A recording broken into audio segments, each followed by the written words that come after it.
We cannot hear him. Or is it me with my connection?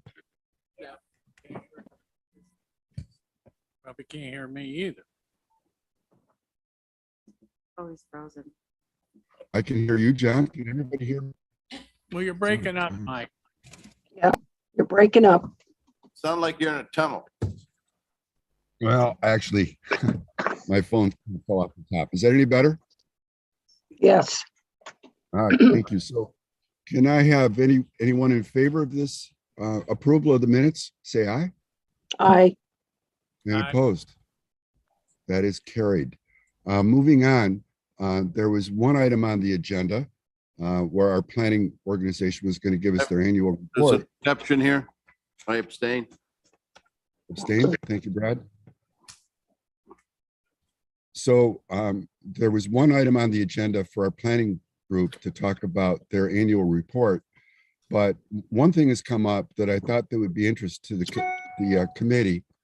And Beth Gillis from the Lake Champlain Lake George Regional Planning Board is on. It has to do with some federal money that's available to our business community that is only going to be available for a relatively short time. So I thought it would be wise just let the committee understand what the opportunity is, what the timing is. And Beth, if without objection, Beth mentioned she could take a few minutes just to kind of give us an overview of that program and hopefully find some more applicants for this federal money. So Beth, if you don't mind. Thanks, Supervisor Wild. You're very welcome. As many of you probably remember, a couple of years ago, we received a grant from the EDA to capitalize a revolving loan fund for small businesses to help recover from the COVID pandemic. That program's wrapping up this June. We have not loaned out all of the funding that has been provided to us. So businesses are still eligible for loans of $25,000 to $150,000. In certain instances, our committee will look at larger requests depending on what they're for. We did modify the term, so it's now 0% interest for the first 12 months, then 1.9% for the remaining term, which a term could be up to 10 years. There's no application fee, there's no closing costs, but there is sufficient collateral and personal guarantees are required as part of it.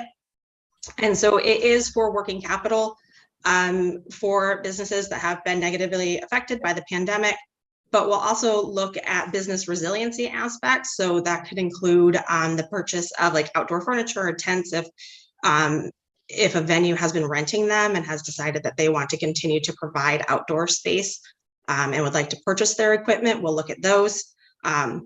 New equipment for businesses to help keep their employees spaced out, or if they found through the pandemic a better way to operate that's more productive or more resilient for the business, we'll look at those as well. And we'll also look at loans to purchase and store inventory for businesses that are having supply chain issues, because we're seeing that as a big problem where businesses are having to output a lot of cash at once to be able to get the inventory they need to continue operating. So if, like I said, it's wrapping up in June. So if you have any questions or want to send anybody our way, please feel free.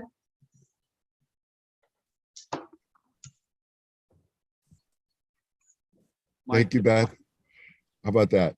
So are there any questions from the committee? I think this is relatively cheap money that the business community can take advantage of. But to me, it seems like a waste if we're not able to take advantage of that within our business communities. So again, any questions from the committee?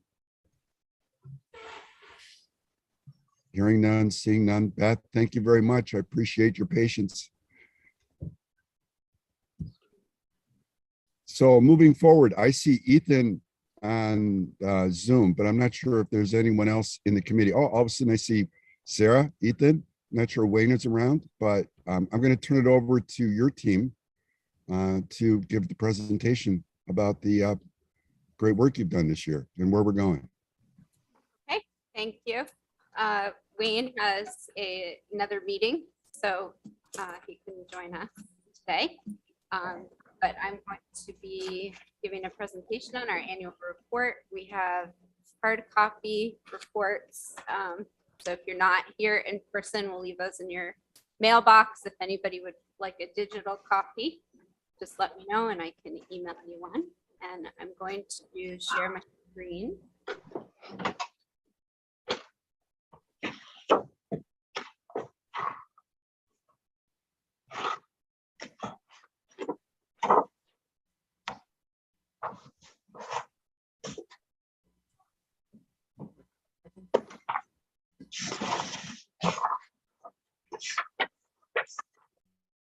Okay. So we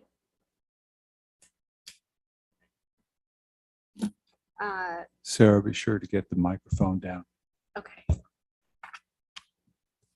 Everybody hear me okay? So just to give you a few facts and figures for 2021, we still have 5 full-time and 3 part-time staff people. We have 2 full-time GIS and 1 part-time GIS, 2 full-time planners, 1 part-time planner, and 2 admin people, 1 full-time, 1 part-time. The majority of our time, as usual, is spent on planning projects. About 20% of our staff time spent on GIS. We spend quite a bit of our time administering our LWRP grant projects, both our lake-related projects and our first wilderness projects, and we'll go through those in more detail shortly. This was a transition year where we closed out a number of large multi-year grant awards and related projects. We had 5 big projects, LWRP projects completed, 4 LWRP, 1 smart growth. And it was also a year in which we got quite a bit of grant money, the most that we've gotten in a number of years, just over $1.5 million, 5 grant awards received. So that positions us well for going into the next couple of years of projects. So just to give you a report on our county planning agency, this is as required by state law 239 and planning board review. This is done in-house by staff. These are referrals for projects at the municipal level that fall within 500 feet of a county resource. So these are referred to the county for review, just to make sure that there's no adverse impact on any county resources. So we had about 140 area variances and site plans that were reviewed this year, 308 total projects. That was an increase of a little under 50 projects from last year. You can see Bolton, Queensbury, and Lake George made up the bulk of those projects. And we can see most towns have returned to 2019 levels or higher after a down year last year because of the pandemic. So moving into our planning and community development projects, we had, as mentioned, a number of projects were finished up as part of our local waterfront revitalization program, grant funding for First Wilderness. At Dean Farm and Stony Creek, the pedestrian bridge connecting from the farm trails to the town park was completed. And if you haven't been out there to see that, I would strongly suggest taking a trip out. It's the trail system is beautiful, and it's great to have this connection between the 2 facilities now. The town also did a sewer feasibility study that was part of the grant award for Stony Creek. In Paper Mill Park in Warrensburg, lots of progress was made on the access road, a new deck, an elevated walkway. The pavilion was finished off. So again, this is a great resource right along the river. There's a community garden, and we'd encourage everybody to go visit that park as well if you haven't been there already. Warrensburg Community Center, this is the old fire station. Progress was made finishing that up. We have ADA compliant bathrooms, meeting rooms, some AV equipment, a small food prep area. And then in North Creek, we finished up streetscape enhancements with sidewalks, some electrical connections for period lighting, water laterals to connect businesses to the water main. We also launched our first wilderness letterboxing trail in the spring of this past year. This was funded through a DEC Smart Growth Grant. This definitely exceeded all of our expectations. It was extremely popular. We ended up distributing about $4,500 passports. Tourism helped us with doing some additional printing. We had over 100 finishers. One of the highlights of my summer and fall was having all of the finishers come into the office to turn in their passports and get their certificates and hear how excited they were about this letterbox trail, this activity, in a time when most of our interactions, many of our interactions are dealing with upset citizens. It was so nice to have so many of our local residents as well as visitors happy about something that the county was doing. So we'll continue this for 2022. We'll put all the letterboxes from the first wilderness letterboxing trail back out so that people who didn't finish over the course of 2021 can pick back up where they left off. We're also going to expand this and do a second letterbox trail countywide so that it will include all 12 communities in the county, in addition to just the first wilderness community. So we're working with the historians right now. Some of the feedback that we got from doing this is that people loved learning about the history. We included one or two historic locations in each of the communities and just provided a little bit of historical context for those locations. And pretty much universally, all of the people who finished the letterbox trail commented on how much they enjoyed that component. So we decided to take that a step further and get all of our local town historians involved in selecting a location for our second letterbox trail. So they'll be working on that over the course of the next month, coming up with a location of interest, of historic interest in each of the communities that we'll be incorporating into round 2. We also redesigned the First Wilderness website. It was in WordPress. We moved it onto a GIS platform so that we could fully integrate it with the history mapper, the recreation mapper, and the letterboxing trail. So if you haven't checked that out, you can go to www.firstwilderness.com, and it's great to have everything all fully integrated and maintained in our familiar GIS software.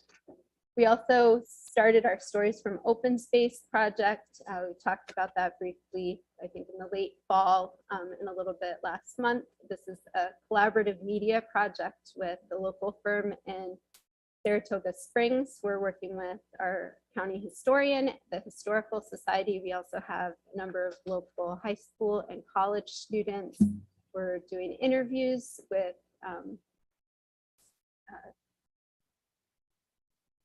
descendants of people who are important in Warren County history. And the students are writing articles based on those interviews. So we've had a number of them so far. We invite you to visit the website and check those out. They're typically Thursday afternoons. So if you want to turn in, I think all of you have received a newsletter with a link to the upcoming conversation for this week. We're focusing right now on the Schaefer family in the Johnsburg area. We'll be expanding to other topics as we go through the course of the year. So moving on to our lake initiatives, Ethan and Marty have been working on administering this $340,000 grant program from DEC to replace and upgrade septic systems on Lake George. We've also, because of the popularity of this program, we've worked on petitioning the state for additional funds, hopefully to expand the program. Department staff have also been serving on the Lake George Park Commission's Septic Initiative Steering Committee. They're working to develop septic regulations that would cover the entire Lake George watershed. So we've been contributing to those discussions. And we worked with the Regional Planning Board to apply for funding to provide educational materials for property owners on septic system.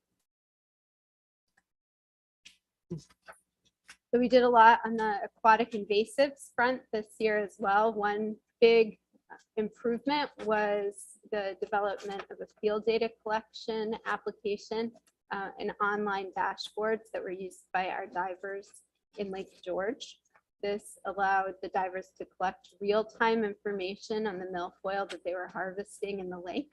They did that through the course of summer 2021, and though that real-time data collection was displayed on a dashboard online that the interested agencies as well as the public could review the collection in real time. We also created an additional dashboard with year-end results.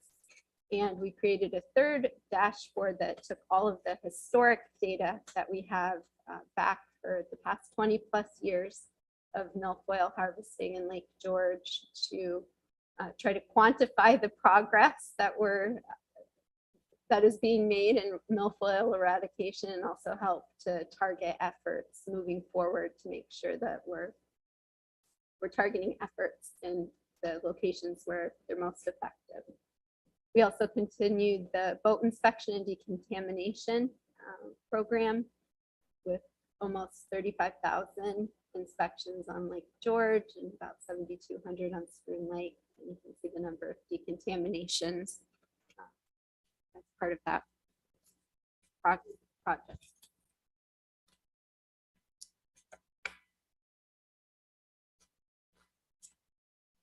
And finally, we're continuing our planning efforts with the Lake George Watershed Management Plan.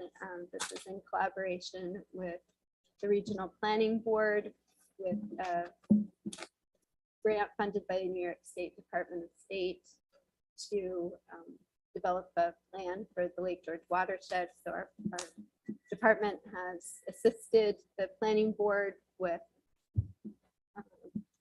reviewing the project deliverables. We've done quite a lot of mapping for the plan, and then we've provided support for public outreach.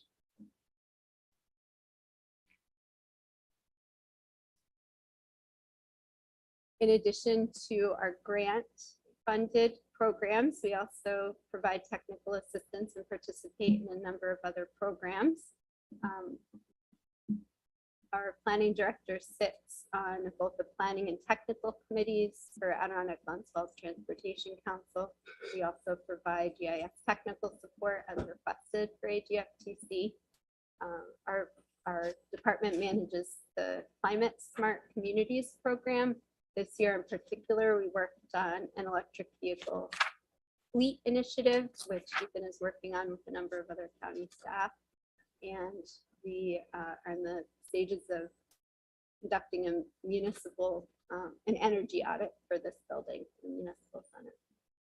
We also continue to expand our strong working relationship with the Regional Planning Board. We're working on several projects with them. One is a GIS-based project to quantify phosphorus reduction for a number of identified projects throughout the Lake Champlain Basin. This provides information that can be used in grant applications for phosphorus reduction projects.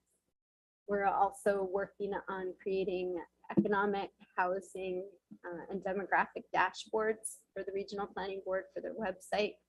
And staff assisted the department with the comprehensive economic development strategy, SEDS update during 2021. Also, members of our staff are serving on the ARPA committee, where they're working with both the public and our committee members to prioritize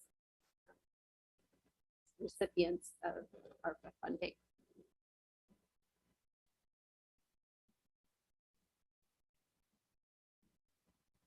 So on the GIS front, we continue to provide technical support for all of the towns, the city and village staff. We fulfill map requests and provide technical assistance for staff people who are using GIS. We also, as mentioned, we provide technical assistance for 4 outside agencies, which are the Regional Planning Board, AGFTC, Soil and Water, and the Lake George Park Commission. And then, of course, we support, we assisted 11 county departments with GIS. Some of the heavier users of GIS in the county are the Sheriff's Department, obviously Public Health this year with the COVID hub, DPW, real property, as well as a number of other agencies, and of course, support for internal planning department projects. Some of our larger projects this year, one big thing was creating new large-scale maps for each of the First Wilderness communities. These will be going into the First Wilderness kiosks this coming spring, so keep an eye out for those. They'll coordinate with the town posters that were done by Sidekick Creative. We also assisted the county historian with replacing the county's old bicentennial website that was still up but out of date and no longer secure. So we created a new Warren County history website that replaces that old one. Amanda did that and she did a great job with it. We also continue to work on infrastructure projects, primarily the towns. We've gotten all of their sewer and water infrastructure data into GIS format and have been working with county or with town sewer and water staff to provide GPS equipment and a field app that they can check out to update their infrastructure data in the field. So we're hoping that more towns will take advantage of that offer in 2022. We're also working with county DPW to move their infrastructure data maintenance into GIS. So that's a big project. We worked on that a substantial amount in 2021. We'll continue working on that in 2022, and we should have some fun stuff to show you in the coming months on that. We much of the GIS is in web environment these days, so we maintained our existing websites, created additional websites, as well as field data collection apps for a variety of different departments to use in the field. And we also assign E911 addresses. So we assigned about 140 E911 addresses in 2021, and we regularly update that data to the Sheriff's Department call center.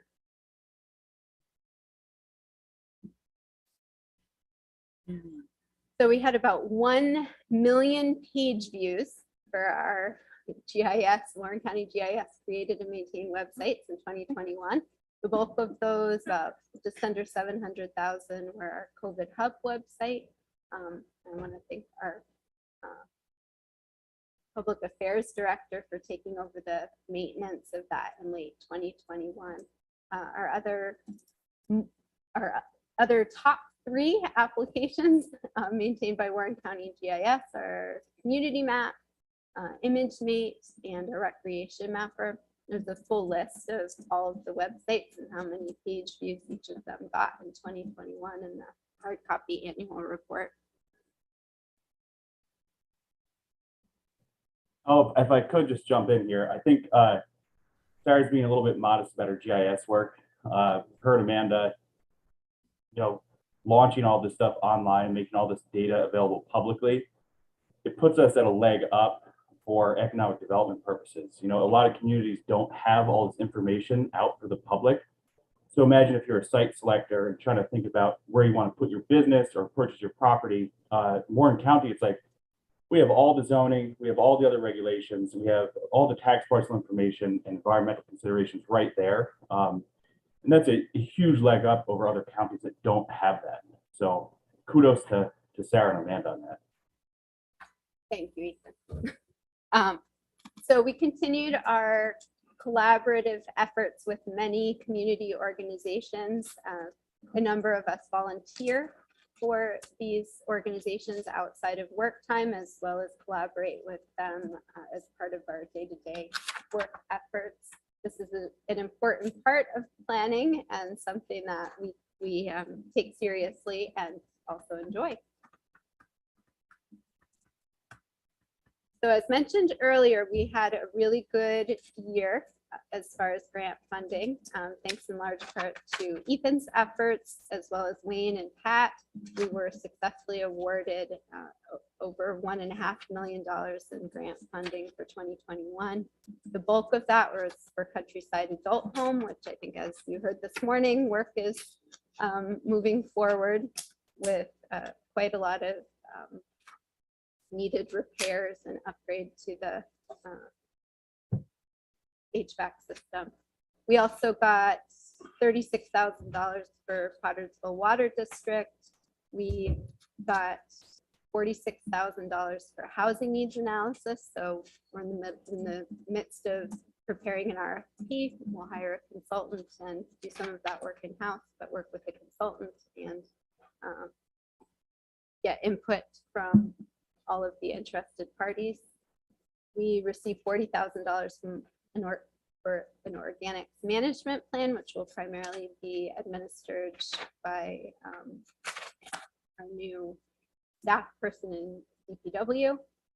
We received $250,000 to continue the aquatic invasives efforts on Spruce Lake.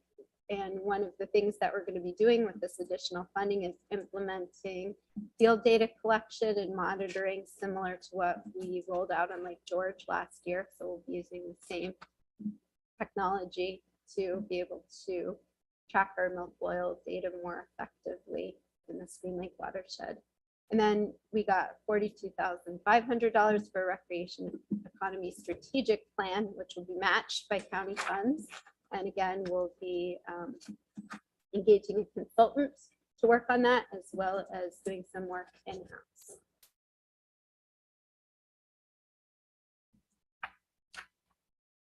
So looking ahead to 2022, we'll be getting all of those grant projects underway in 2022.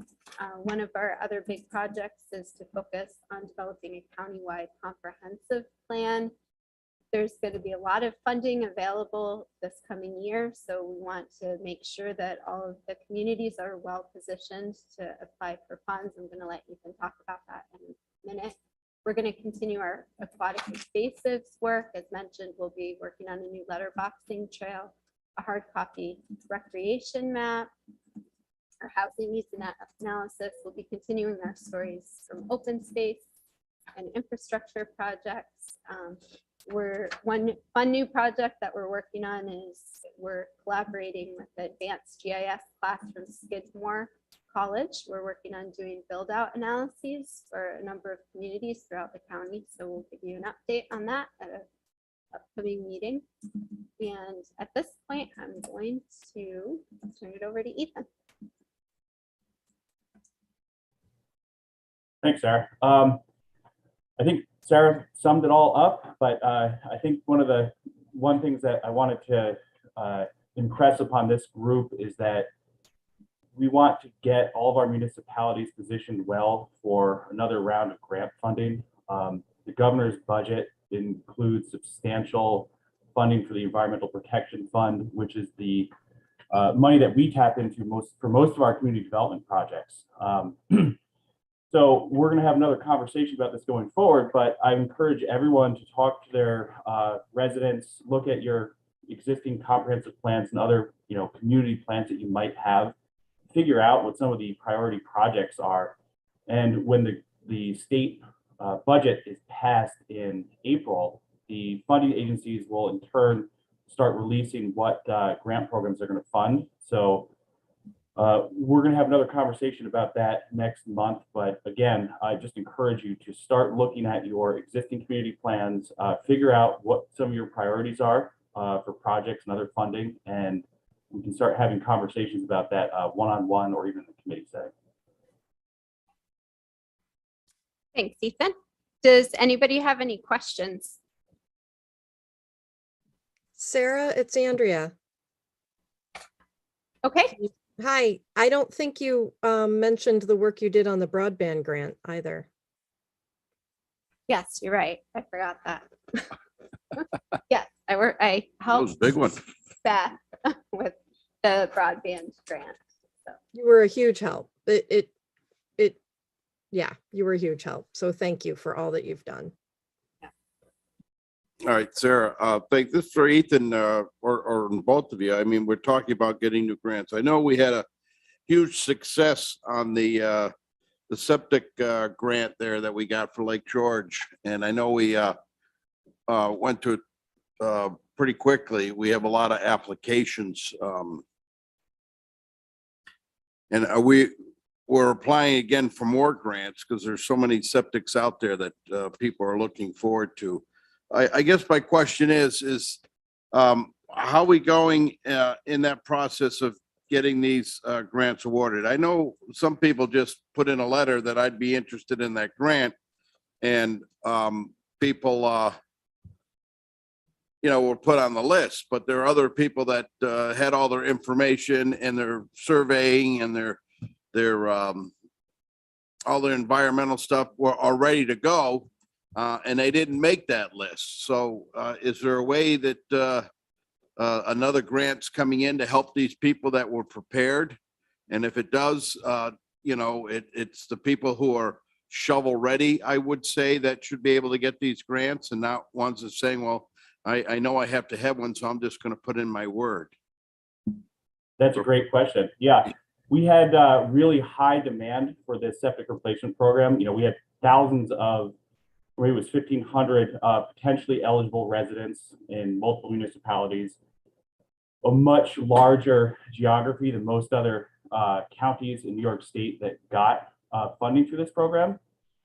So working with Supervisor Bramer, we have identified opportunities to maybe, reach out to the DEC to see, hey, do you have additional funding for the septic replacement program?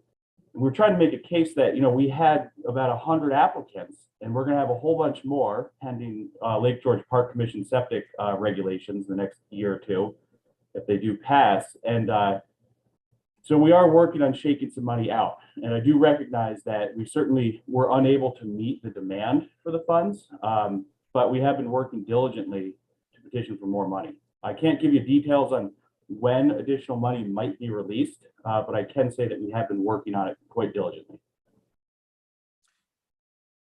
Ethan, I do really appreciate it because and we've had these conversations. I just really wanted to go on the record and state it, and I want to thank you and everyone working on this, because it is a great important thing to protect our lakes. But I guess my question is that I know of some people who are ready to go, and that but they just missed the cutoff point. These people that put in that want septics, are they all working at getting all the approvals they need? The projects are in various stages. Yeah, some people came to they applied, they were ready, they had a project that was ready to go or even halfway done. Other people had design work done. And then other people made a case that, hey, we've got a really old failing septic system right on the water. This is an issue. And we also had a first in, first out policy when it came to reviewing applications. So it was, there was a variety of factors that went into evaluating those applications. And yeah, to your point, there were people that were ready to go with projects, Supervisor Magwin, and they were not funded this round. And that's exactly why we're working hard to get more funding. Like, we recognize that. And I know you do, and I thank you. And like I said, I really do hope that we get some more grant funding to come up to continue this program. And thank you, Ethan. Mr. Chairman, right here. If I may compliment the planning department. On Friday, I hosted a breakout session for the Common Ground Alliance on community-based recreation. Both Sarah and Ethan gave a presentation along with several others to the group.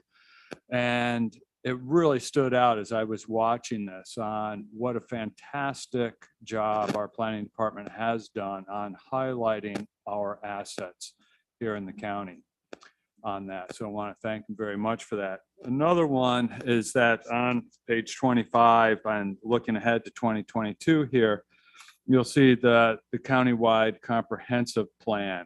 I think this is a great idea.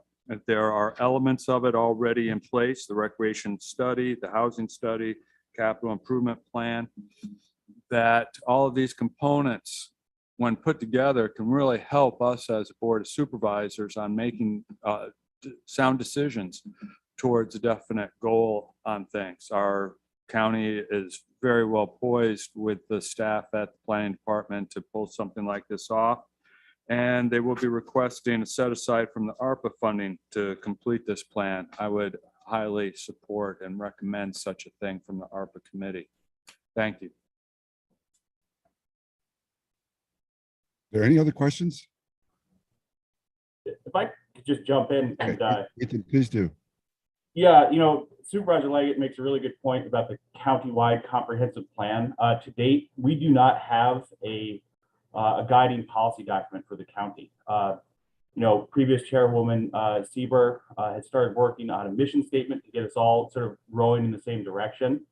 And it would be a really useful tool to have some overarching principles that all of our communities see as, hey, this is what we want to be. You know, this is where we want to go in the next 5, 10, 20 years and be an excellent vehicle to attract more grant funding. You know, all of the grants that we were successful with this past year and years previously were based on sound community planning, you know, public engagement, an evaluation of, you know, what our priorities were, an analysis of hard data. And if we do that at the county level, we're going to position Warren County to be in a really good spot. And our county is growing. You know, we're a bright spot in the Adirondacks. You know, our neighbor to the south of us, Saratoga County, has been growing exponentially. And it's coming up our way. So the next 5, 10, 15 years, Warren County is going to be a different place. I mean, we've seen it with a number of new residents, new building permits.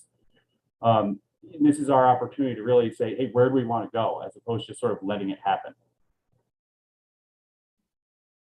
Thanks, Ethan. And we've talked about this, and I'm curious, how does the committee feel about moving forward with a comprehensive plan?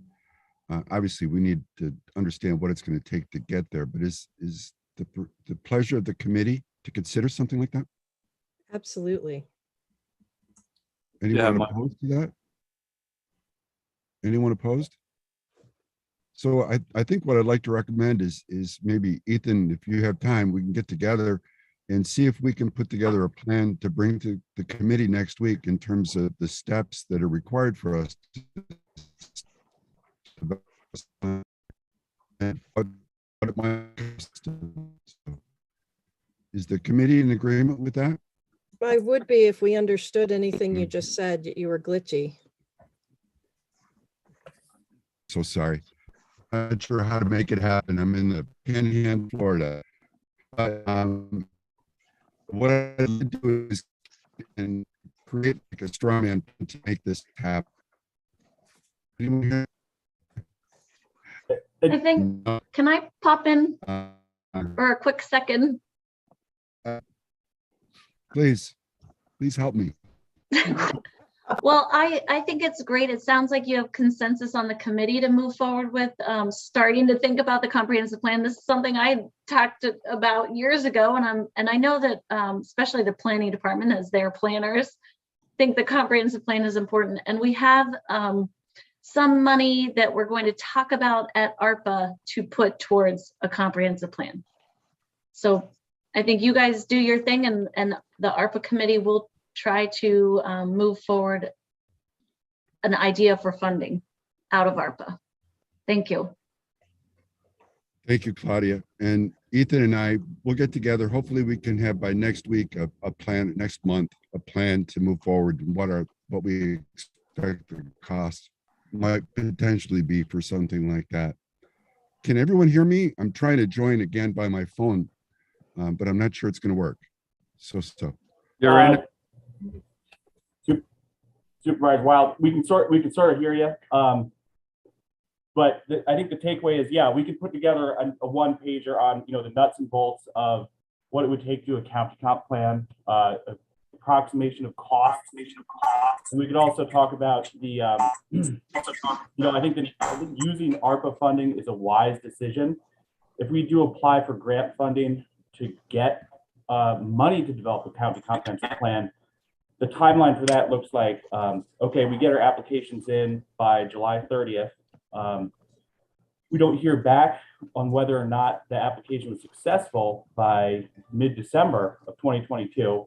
And then we're not even going to have, the monies and the contracts set aside from the state until spring 2023. And then on top of that, you have a 12 to 18 month period in which the comprehensive plan would be developed. So if they're using ARPA funds would be a more expeditious way to do this. Thanks, Ethan. Hopefully you guys can hear me. I basically turned my video off so I could try to make this happen. If you don't mind, Peter, are you in the boardroom? Would you mind taking over the chair so that we can continue to move forward? Sure. Is there much left, Mike, to talk about? I don't believe so, unless the committee members have other issues they want to bring up. I was going to request an executive session for the purpose of discussing the employment history of a certain individual, but this seems like it will cause Supervisor Wild some logistical issues. So I'll hold it until next month.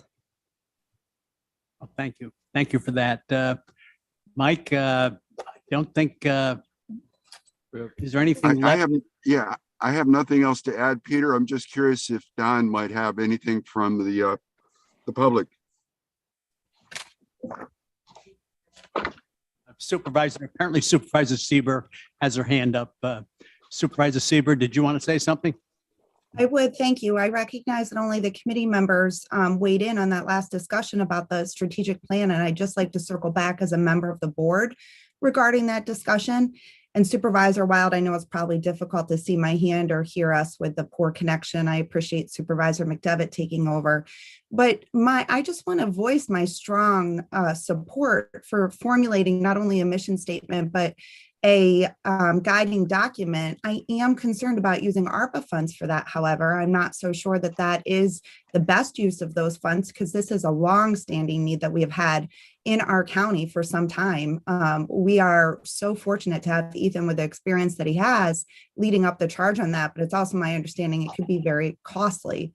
I would like to see us be really dedicated to this and recognize that this is something that may involve costs directly from the county. And of course, we're in a great position this year to be able to start that process. So just wanted to say thank you for continuing to follow through with that, Ethan.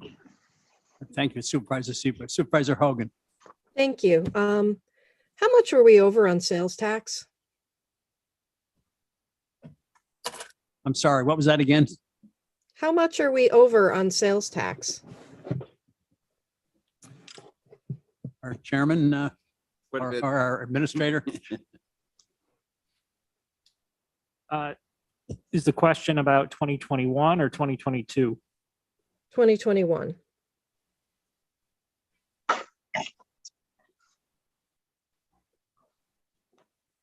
I'm looking at the treasurer's office most recent report. They've not closed 2021 yet, and there will be significant additional revenues and expenditures posted until they can close the books. So they'll provide the final 2021 numbers near the end of April. But let me see if I can do a little better. Just knowing that, can this committee send a recommendation? Would it be the most expeditious route for this committee to just send a recommendation on to finance, which I believe meets later this week, to fund a comprehensive plan, rather than go through the process of debating it as appropriate or not appropriate for ARPA and et cetera, et cetera? This is Mike. I guess from my perception, we need to have an idea of how much we're asking for. Ethan, can you give us a ballpark? Yeah, if I could, ballpark around $200,000. Thank you. What do we think? Just send, all I gotta do is send a recommendation over to finance. They meet after we do for a reason. I'd be open to that. Looks like that's getting some traction. What do you say, Chairman? Well, this is Mike. I'm partial chairman today based on my connection, but I'm in agreement with that. But I'd like to understand more from Ethan what the details of those 200,000 are. So, Ethan, is that something that we could have ready by? I think the meeting is on Thursday. Yes, if everyone's willing to entertain that, yeah, absolutely. And a lot of that cost, a sizable portion of a $200,000 comprehensive plan is based on the sheer geography of Warren County. Some of the public engagement that goes into it would be pretty extensive, more so than somewhere like, hey, Lake George Village developing a comprehensive plan.